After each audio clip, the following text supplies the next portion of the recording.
conversation. And personal engagement are the key words this morning.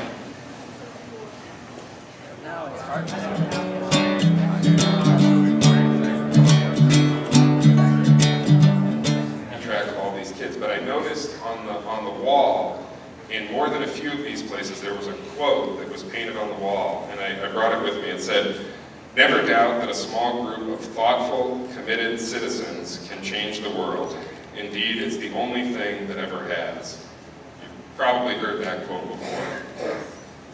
To me, it struck me that we went to all these places that weren't connected to one another, and that quote kept appearing. I think that, to me, summarizes the philosophy, the foundation of mobile loaves and fishes, and so many of the other things that we've talked about. It's about seeing something that we can be a part of, something that we can take what God has given us and bring to bear on someone else's circumstance. On behalf of the Rhode Island Interfaith Coalition to Reduce Poverty, it is my pleasure to welcome you all to our 5th annual Poverty Conference and to thank you all for coming today. In one strong voice, we have come together out of a deep commitment that as a state, we must do more to reduce poverty and give every Rhode Islander the chance to reach their full potential and to live in dignity. They look at the top 400 incomes and they aggregate them, and then they give you the average information so they protect those folks' privacy. On average, those 400 taxpayers declared an average each of over $200 million in income in 1 year. $200 million in income in 1 year on average, which means some of them made a lot more. Well, they also tell you what the tax rate is across the board for all of them. 20% on average for all of them. That average is the same rate that the Bureau of Labor Statistics tells us is actually paid in Rhode Island by the average firefighter and the average brick mason. I think we can safely ask people making $200 million a year to pay a higher tax rate than firefighters and brick masons do. Poverty is something that should matter to each and every one of us. And I'm so glad that you're having this conference and bringing more attention to it. Not just attention to it, but talking about what action you can take to address it. I believe that education is a vital component of fighting poverty. One of the things that we have to do is make sure that we educate our adults and help them move forward. And the second thing, as I mentioned, was making sure that we have more jobs and create jobs in our city. And I'm committed to doing that in the city of Providence. I'm going to talk about healthcare for a minute too, because we're doing a lot right now to try and implement effectively, and we are doing an incredibly complicated law and an incredibly complicated issue a really good job in Rhode Island. But we need to keep our focus, and you need to help us, on the fact that this isn't just about insurance cards in people's hands, which is really important. It's about access to services. It's about recognizing the disparities in health that are so tightly linked often to poverty, and that we need to make sure that actually people end up better off than they are now.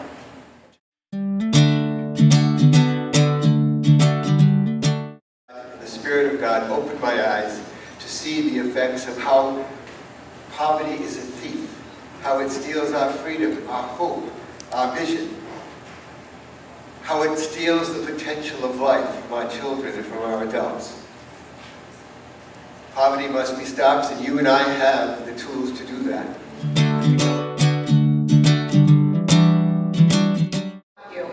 So my whirlwind tour today is really to give you the state of the state's children in terms of children and families living in poverty. So we always, at Rhode Island Kids Count, really try to shine a light on disproportionality, what is happening in terms of our children of color in a disproportionate way. And childhood poverty is chief among those kinds of measures where there is a disproportionate bad effect on children of color. 13% of white children are living in poverty.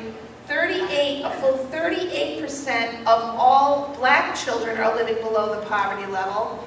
And 37% of Hispanic children are living below the poverty level. So when you're really trying to pinpoint where is poverty happening in the most intense way, we have poor children in every city and town and of all races, but those children of color are really, really disproportionately affected. Where are the poor children living? Well, almost 2/3 of Rhode Island's poor children are living in just 4 cities: Central Falls, Pawtucket, Providence, and Woonsocket.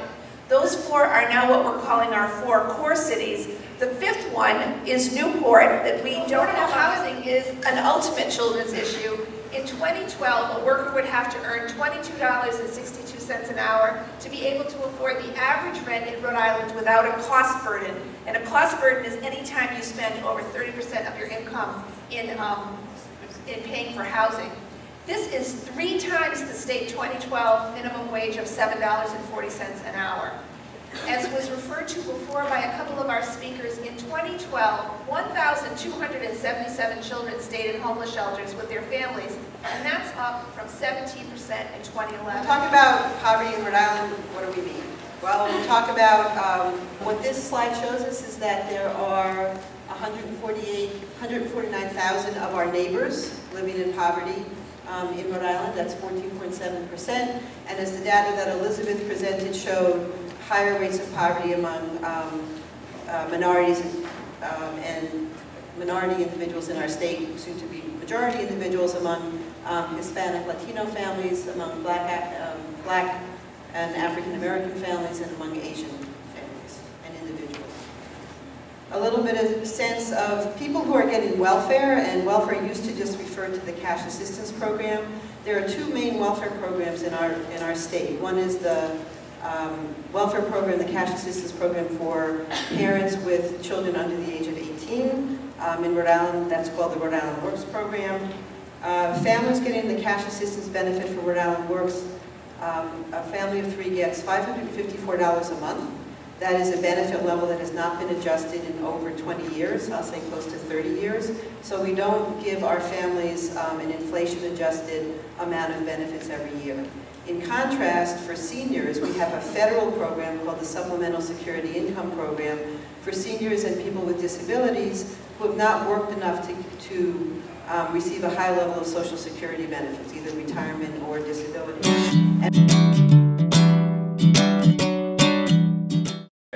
Data is power. Sometimes it can be a little bit boring, but those numbers are really, really critical to the kind of work that we're all here to do. What we're going to go over today is a couple of different things that I hope are going to be sort of an empowering note to leave you with. One is that right now in this particular moment we're at in this country, it really feels discouraging. It feels like we can't get a lot done. But one of the things we can learn from our past is that we can cut poverty, and we've done it before. We proposed a bold solution to cut poverty in half in 10 years, and we built that off of the fact that we've done it twice in our history. This is a chart to show you the different times that we've actually managed to cut poverty. And the bottom line is that families still need good jobs. And I think we oftentimes forget when we're talking about poverty to put the issue of jobs up front, because what we all should be working toward is an economy that everyone has equal opportunity to be able to provide for their family. So what happens when the economy fails families? This is when policies matter. We have to work toward an economy that has shared opportunities for everyone, but when families fall on rough times, policies really matter. And it really boils down to it's about choices, and that's a lot of what we put into the report this past year. We have 2 choices ahead of us. Responsible deficit reduction that's built on values, making smart cuts in the right places when we need to reduce the deficit and not balancing the deficit on the backs of struggling families, or reckless budget cutting, which the sequester is a perfect example of, where it really just harms our nation's most vulnerable when income inequality is on the rise and most people are living in the recession. Opportunities, and without communities like those here today, we're never going to get back to that. And we can help remind this country what's right and what's good for the economy and reducing poverty. Thank you.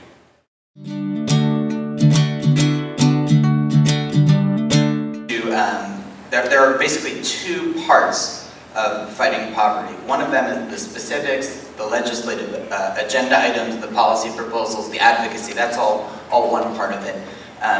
But the other part, and I think the part that's been neglected, which Eric mentioned as something that he feels is vital, is the kind of the moral high ground and the messaging.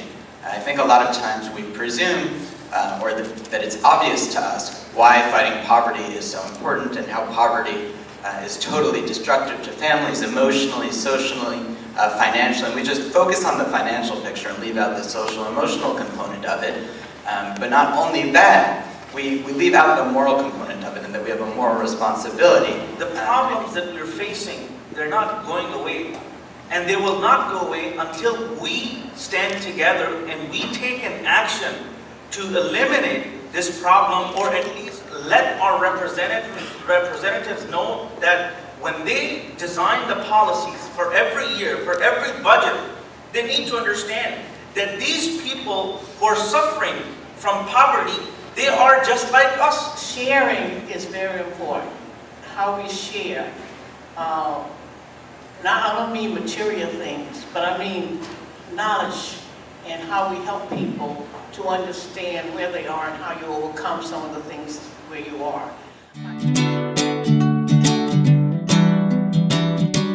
There is a plentitude of assets, a magnitude of talents, a fortress of knowledge and expertise at our disposal. Yet we seem unable to command it all and to deploy our assets in strategic and dedicated way. I truly believe that we need to wrap our lives around that word calling. To be called is to be summoned, inspired, and empowered. So find your calling and follow it. And if you have lost it, or it has grown dim, then rekindle it and start trying to make a difference. We need a united and compelling interfaith manifesto. And I beseech us to embrace and internalize a terrific statement voiced by a great German theologian, Professor Dorothy Soder. She wrote, "To confront injustices, you must have a feeling of rage in the pit of your stomach." And we need that rage when sensible gun laws are not enacted. We need that rage in seeing cowardly terrorism at work. We need that rage in seeing the indignities and the sufferings fostered upon children, homeless, the hungry, and multitudes of others. What would it mean for each of us to hear the prayers of others? Well, what do we hear?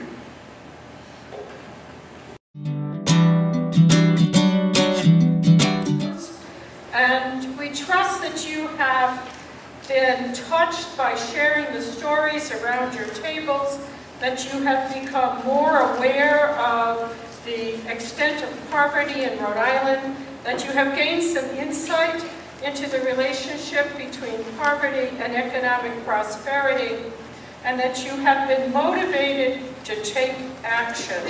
And let's go out and change this world of ours.